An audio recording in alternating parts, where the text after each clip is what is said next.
এই আন্তর্জাতিক মাতৃভাষা দিবস, এই যে রক্তক্ষয়ী সংগ্রামী ইতিহাস এবং 24 পরবর্তী যে বাংলাদেশ, সেটা হচ্ছে গণ অভ্যুত্থানে যে বাংলাদেশ।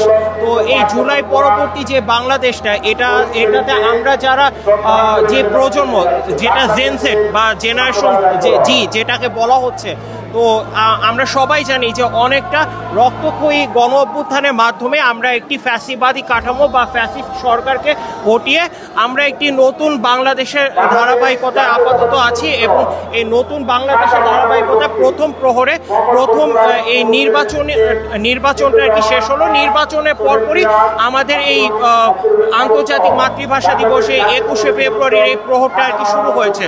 তো অবশ্যই তরুণ প্রজন্ম, আমরা যারা এই মানে যে মাতৃভাষা যে রক্তক্ষয়ী সংগ্রামী ইতিহাস, পাশাপাশি জুলাই পরবর্তী যে গণ অভ্যুত্থান কিংবা জুলাই যারা আত্মত্যাগ দিয়েছে তাদেরও রক্তক্ষয়ের বিনিময়, তো সব মিলিয়ে এই জিনিসটাকে একটি কমপ্লিট ওয়েতে বোঝা উচিত যে এইরকম রক্তক্ষয়ী ইতিহাস পৃথিবীর ইতিহাসে বিরল।